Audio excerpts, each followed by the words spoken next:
13 अगस्त 1972 की एक अंधेरी और बारिश भरी रात पाकिस्तान के रावलपिंडी में मौजूद एक कड़ी सुरक्षा वाले प्रिजनर ऑफ वॉर यानी पीओडब्ल्यू कैंप के भीतर कुछ ऐसा होने वाला था जो इतिहास में दर्ज होने वाला था। यही वो कैंप था जहां 1971 के भारत पाकिस्तान युद्ध के बाद भारतीय वायुसेना के 12 पायलटों को कैद करके रखा गया था।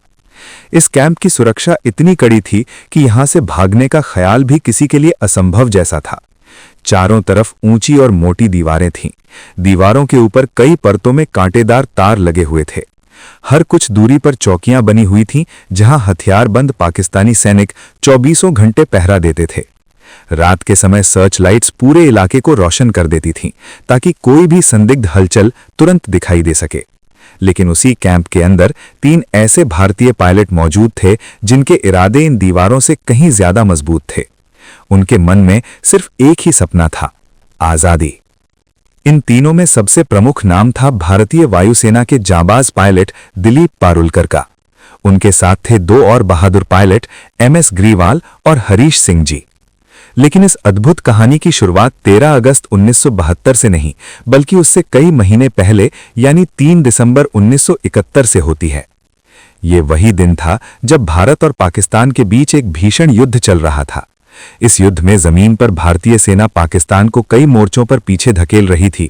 भारतीय सैनिक तेजी से आगे बढ़ रहे थे और पाकिस्तान की कई रणनीतिक चौकियों को कब्जे में ले चुके थे। लेकिन आसमान में स्थिति उतनी आसान नहीं थी। पाकिस्तानी वायुसेना और उनकी एंटी एयरक्राफ्ट गनें भारतीय विमानों के लिए लगातार खतरा बनी हुई थीं। पाकिस्तान के जफरवाल शहर के पास एक ऊंचा वॉच टावर बनाया गया था। ये टावर भारतीय सेना के लिए एक बहुत बड़ी परेशानी बन चुका था। इस टावर से पाकिस्तानी सेना भारतीय सेना की हर गतिविधि पर नजर रख सकती थी। भारतीय सेना की गाड़ियों की मूवमेंट, सैनिकों की तैनाती और हवाई गतिविधियों तक की जानकारी यहां से आसानी से मिल जाती थी। इतना ही नहीं, कई बार इस टावर की मदद से भारतीय विमानों पर सटीक फायरिंग भी की जाती थी। भारतीय सेना के लिए यह टावर एक बड़ी बाधा बन चुका था, इसलिए इसे खत्म करना बेहद जरूरी हो गया था। इस खतरनाक मिशन की जिम्मेदारी दी गई भारतीय वायुसेना के बहादुर पायलट दिलीप पारुलकर को। पारुलकर अपने साहस, अनुशासन और तेज निर्णय लेने की क्षमता के लिए जाने जाते थे। उन्होंने कई कठिन परिस्थितियों में भी अपने मिशन को सफलतापूर्वक पूरा किया था। उन्हें अच्छी तरह पता था कि यह मिशन आसान नहीं होगा। दुश्मन की जमीन के ऊपर उड़ान भरना और उनके मजबूत सुरक्षा तंत्र को चकमा देना बेहद रिस्की था, लेकिन देश के लिए यह रिस्क उठाना जरूरी था। 10 दिसंबर 1971 को दिलीप पारुलकर अपने सुखोई फाइटर जेट के साथ मिशन पर निकले। उनका लक्ष्य साफ था, जफरवाल के पास बने उस वॉच टावर को तबाह करना। जैसे ही उनका विमान टावर के पास पहुंचा, अचानक आसमान गोलियों की आवाज से गूंज उठा। पाकिस्तान की एंटी एयरक्राफ्ट गनों ने जबरदस्त फायरिंग शुरू कर दी। चारों तरफ से गोलियां उनके जेट की तरफ आ रही थीं। पारुलकर ने अपने विमान को बचाने की पूरी कोशिश की, लेकिन कुछ ही सेकंड में स्थिति बेहद गंभीर हो गई। गोलियों ने उनके जेट को बुरी तरह नुकसान पहुंचा दिया। विमान तेजी से नियंत्रण खो रहा था। अब उनके पास ज्यादा समय नहीं था। अगर वो कुछ ही सेकंड और इंतजार करते तो शायद विमान के साथ ही उनकी जान भी चली जाती। हालात को समझते हुए पारुलकर ने तुरंत एक कठिन फैसला लिया। उन्होंने अपने जेट से इजेक्ट कर दिया। कुछ ही पलों बाद उनका पैराशूट खुला और वो धीरे धीरे जमीन की तरफ उतरने लगे। लेकिन किस्मत ने उनके साथ एक और खेल खेल दिया। जिस जमीन पर वो उतर रहे थे वो भारत की नहीं बल्कि पाकिस्तान की थी। जैसे ही वो जमीन पर पहुंचे, आसपास के लोगों ने उन्हें देख लिया। कुछ ही मिनटों में वहां भीड़ इकट्ठा हो गई। लोग जोर जोर से चिल्लाने लगे, दुश्मन दुश्मन। भीड़ का गुस्सा बढ़ता जा रहा था। कुछ लोगों ने उन्हें पकड़ लिया और मारना शुरू कर दिया। किसी ने उनके कपड़े खींचे, किसी ने उनका सामान छीन लिया। पारुलकर पहले से ही घायल थे और अब लगातार मारपीट के कारण उनकी हालत और खराब हो गई। कुछ ही देर में वो दर्द और थकान से वहीं बेहोश होकर गिर पड़े। अगर थोड़ी भी देर और हो जाती तो शायद वो भीड़ उन्हें वहीं मार डालती, लेकिन तभी वहां पाकिस्तानी सैनिक पहुंच गए। सैनिकों ने भीड़ को हटाया और सख्त आवाज में कहा, इसे मत मारो, ये जिंदा हमारे ज्यादा काम का है। इसी के साथ दिलीप पारुलकर को मौत के मुंह से निकालकर हिरासत में ले लिया गया। उन्हें तुरंत एक सैन्य वाहन में बैठाया गया और एक अज्ञात स्थान पर ले जाया गया। उन्हें बिल्कुल अंदाजा नहीं था कि आगे उनके साथ क्या होने वाला है। लेकिन ये तो बस उस कठिन सफर की शुरुआत थी जो उन्हें पाकिस्तान की सबसे कड़ी सुरक्षा वाली जेलों में से एक रावलपिंडी पीओडब्ल्यू कैंप तक ले जाने वाला था। और वहीं से शुरू होने वाली थी इतिहास की सबसे साहसी जेल ब्रेक कहानियों में से एक। जब दिलीप पारुलकर को होश आया तो उन्होंने खुद को एक अंधेरी, तंग और सीलन भरी कोठरी में पाया। चारों तरफ घुप अंधेरा था और हवा में नमी की गंध फैली हुई थी। उनके सिर और शरीर में तेज दर्द हो रहा था। जमीन पर गिरने और भीड़ की मारपीट ने उन्हें बुरी तरह घायल कर दिया था। कुछ ही देर में कोठरी का दरवाजा खुला और एक पाकिस्तानी अधिकारी अंदर आया। उसके साथ 2 सैनिक भी थे।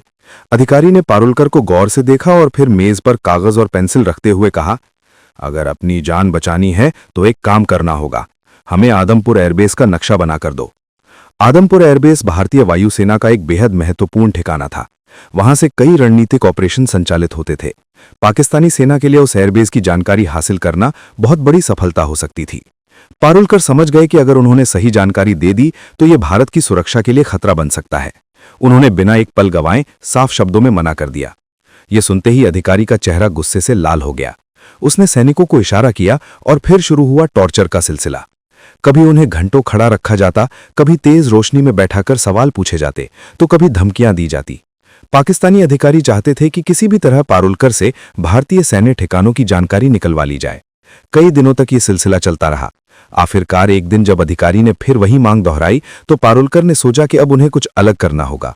उन्होंने कागज और पेंसिल उठाई और नक्शा बनाना शुरू कर दिया। अधिकारी के चेहरे पर धीरे धीरे संतोष की मुस्कान आने लगी। उसे लगा कि आखिरकार दबाव काम कर गया है। लेकिन पारुलकर के दिमाग में कुछ और ही चल रहा था।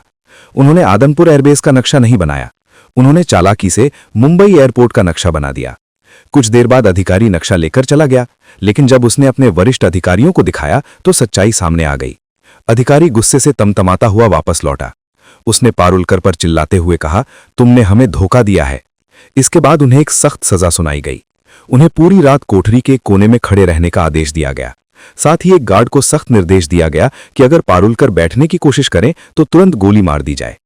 पूरी रात पारुलकर उस ठंडी और अंधेरी कोठरी में खड़े रहे। घायल शरीर दर्द से कराह रहा था और थकान से पैर कांप रहे थे, लेकिन उन्होंने हार नहीं मानी। कुछ घंटों बाद गार्ड को उन पर तरस आ गया। गार्ड धीरे से उनके पास आया और धीमी आवाज में बोला, अगर चाहो तो थोड़ी देर बैठ जाओ। अगर कोई अधिकारी आया तो मैं आवाज दे दूंगा, तब तुम तुरंत खड़े हो जाना। पारुलकर ने धीरे से सिर हिलाया। उस रात उन्होंने महसूस किया कि दुश्मन की सेना में भी कुछ इंसान ऐसे होते हैं जिनके दिल में इंसानियत बाकी रहती है। लेकिन टॉर्चर का सिलसिला अभी खत्म नहीं हुआ था। अगले कई दिनों तक उनसे पूछताछ होती रही, लेकिन पारुलकर ने अपने मुंह से कोई भी महत्वपूर्ण जानकारी नहीं निकलने दी। आखिरकार पाकिस्तानी अधिकारियों को भी ये समझ आ गया कि उनसे ज्यादा कुछ हासिल नहीं किया जा सकता। कुछ समय बाद उन्हें बाकी भारतीय कैदियों के साथ भेज दिया गया। ये जगह थी रावलपिंडी का पीओडब्ल्यू कैंप। ये कैंप पाकिस्तान में भारतीय युद्धबंदियों को रखने के लिए बनाया गया था। जब पारुलकर वहां पहुंचे तो उन्हें पता चला कि यहां भारतीय वायुसेना के कुल 12 पायलट कैद थे। इन सभी को अलग अलग मिशनों के दौरान पाकिस्तान ने पकड़ लिया था। हर किसी की अपनी दर्दनाक कहानी थी। किसी का विमान मार गिराया गया था, किसी को दुश्मन की जमीन पर उतरने के बाद पकड़ा गया था। लेकिन एक बात सभी में समान थी, किसी ने भी दुश्मन के सामने अपने देश के रहस्य उजागर नहीं किए थे।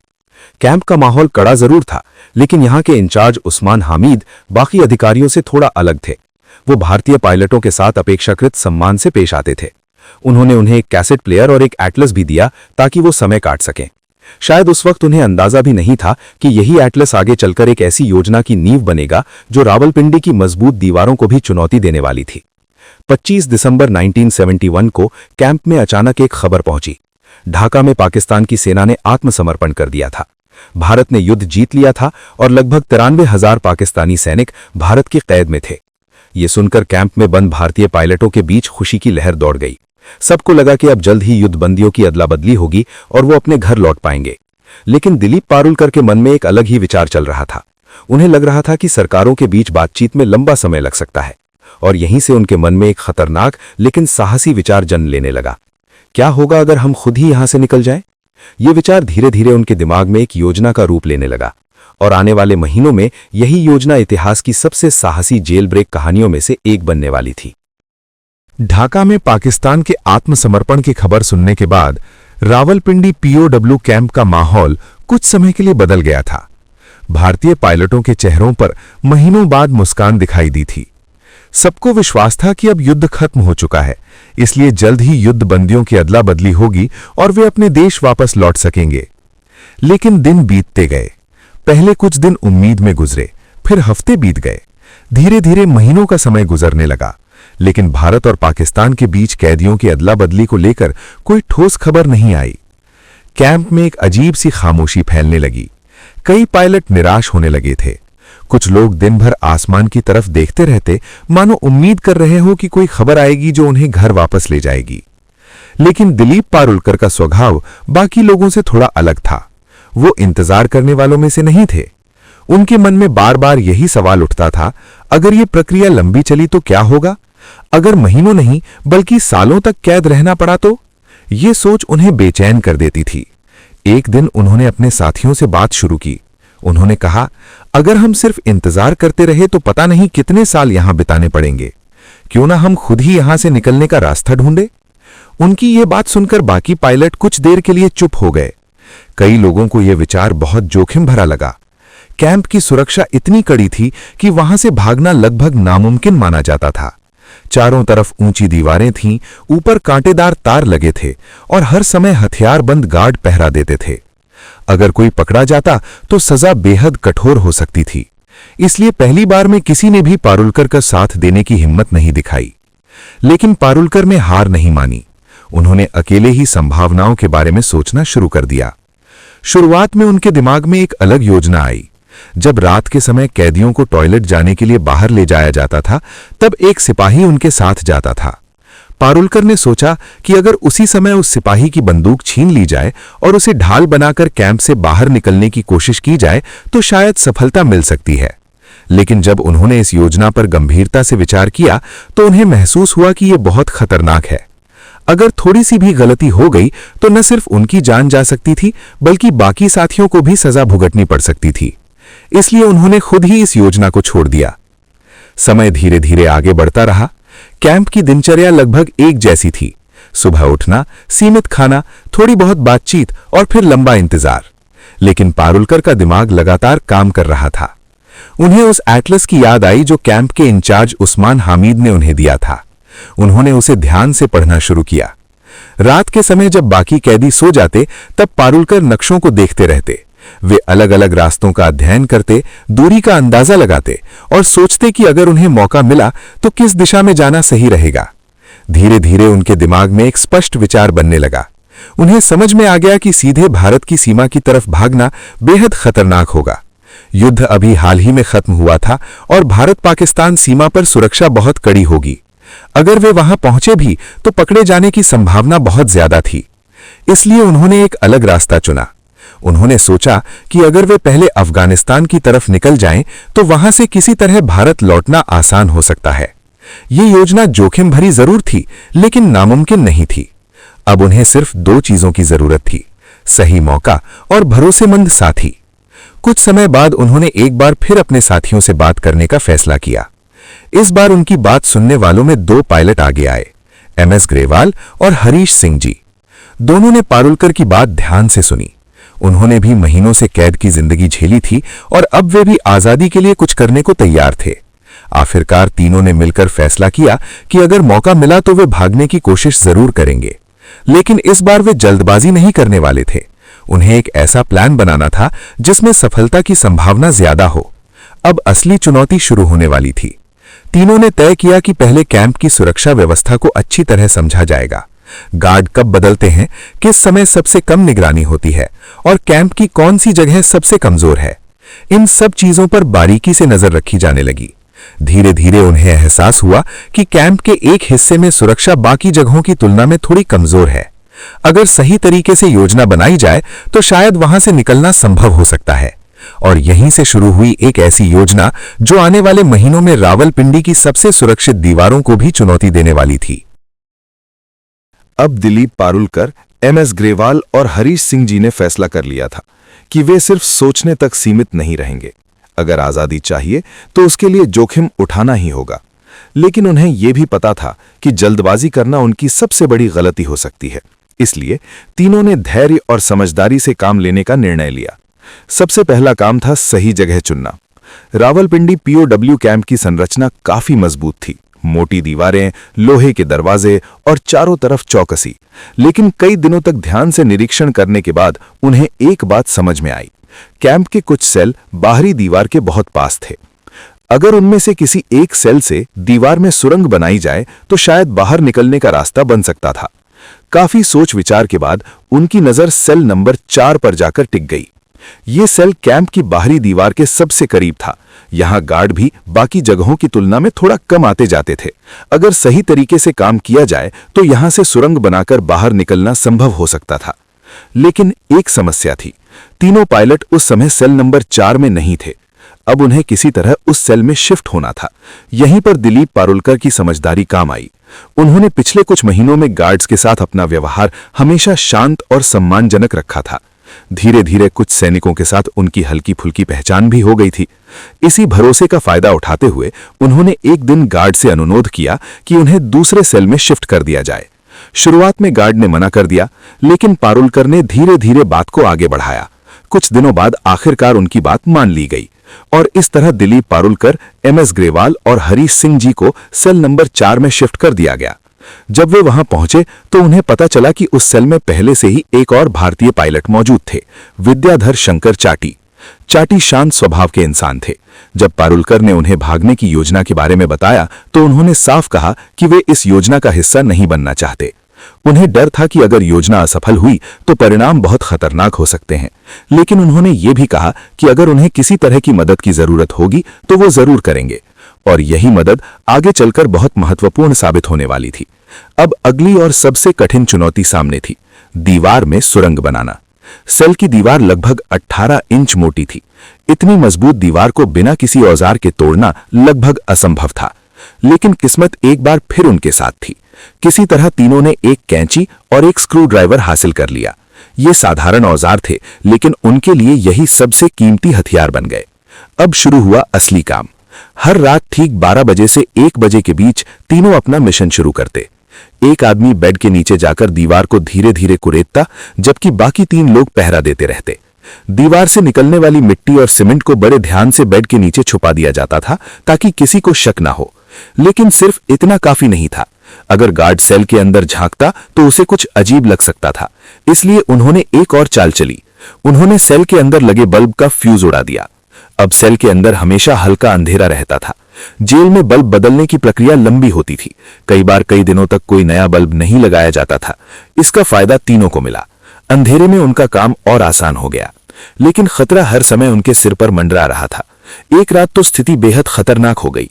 एक गार्ड ने बाहर से झांक कर देखा और उसे लगा कि सेल में सिर्फ 3 पायलट हैं, जबकि उस समय हरीश सिंह जी बेड के नीचे सुरंग खोद रहे थे।